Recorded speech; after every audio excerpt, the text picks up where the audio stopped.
Okay, I'm gonna try this again. TikTok needs a 5 minute one, and not just this whole 10 minute. Cause man, oh, what am I doing? I'm making it go darker. Look at that. I don't like that. I was trying to brighten it up, but I'm not able to brighten it up. Oh well.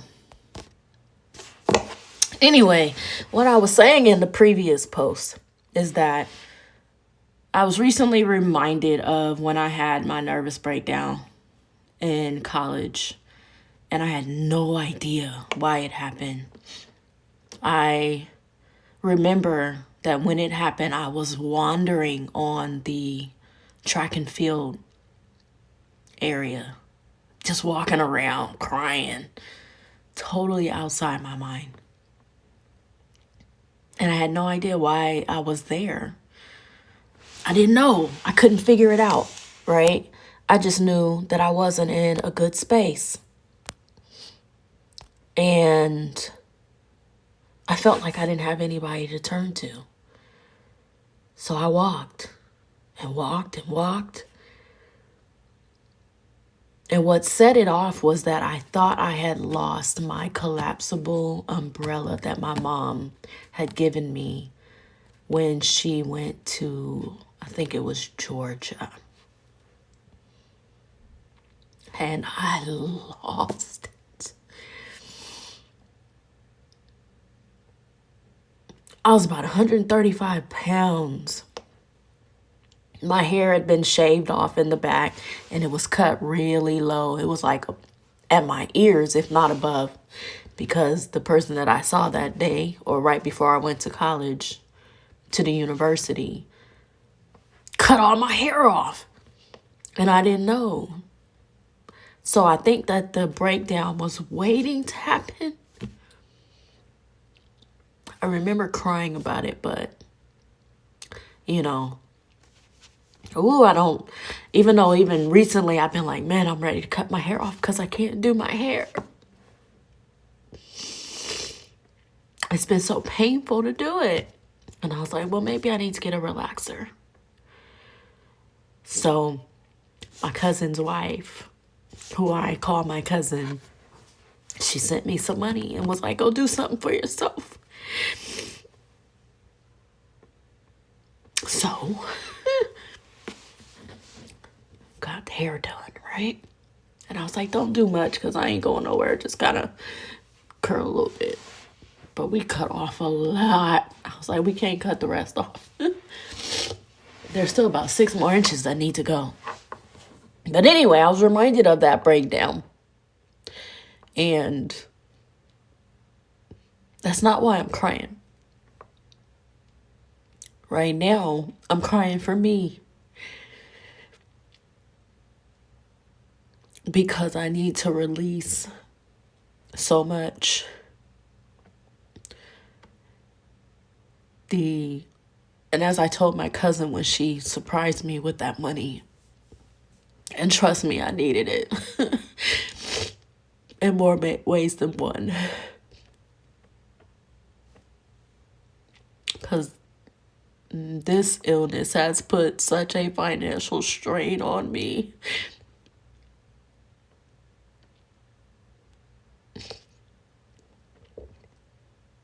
Anyway, in talking with her, I told her that I'm working on being more cognizant of who is there for me and not who's not. Oh, I hate doing that on camera. Excuse me, y'all. I didn't bring any tissue. I didn't expect that I was going to be crying. I'm working on that because focusing on the ones that aren't there, the ones who have no idea.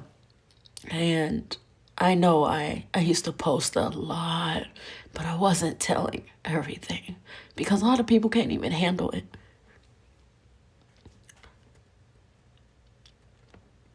I promise you, if I didn't have faith and I didn't believe that God was going to not only bounce back, but get me beyond all this, I would have been gone a long time ago.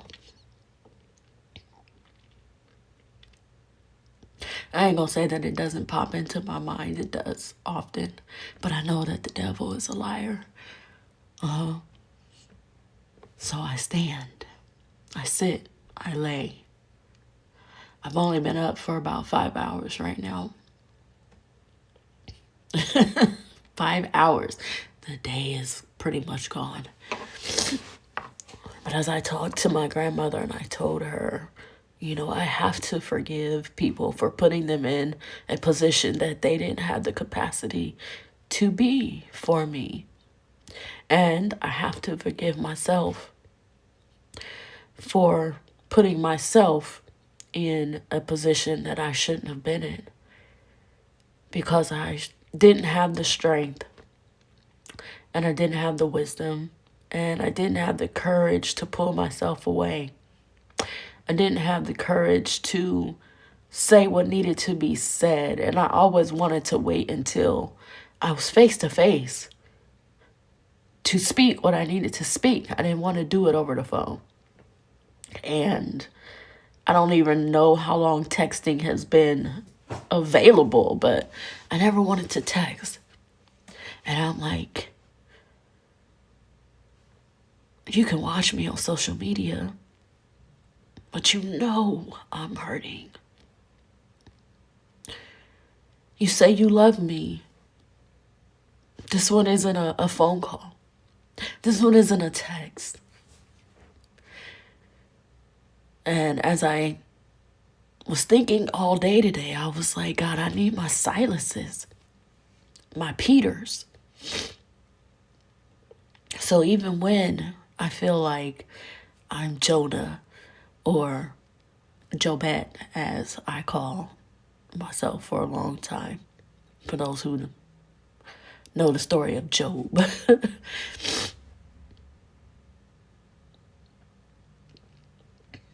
What I don't need is people that will call me with scriptures and being so religious that they really don't hear God. I firmly believe that God hears me.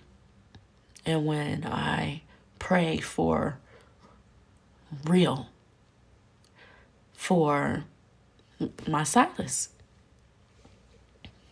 woman or man, woman, women, and men that will be there. Because I've been there. And I've been there so much for others that I don't have the strength to be there for myself. That I'm not able to do quite a bit. I have to force myself to color. My hands hurt so badly that I feel the shocks going through my arms. And I still do it anyway because I'm like, I have to get something done. I have to feel like there's more than Buddy and Baby to be here for. I have to feel accomplished and not waste away.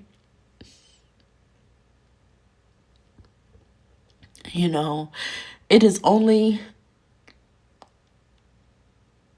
that I've seen with myself that the one who was sick is supposed to reach out. And I'm like, who does that? Who tells the sick person to call? Usually, especially when, there's a sick and shut in for a reason. Or is there? I'm like, the sick needs the calls. The sick needs the uplift. The sick needs the visits. I used to do that for others. It has been very challenging to get it back to me. So I had to work on forgiving myself. And I'm like, I can't let any of this go another week. And since I don't see other people that I also need to give this to, I'm about to text them.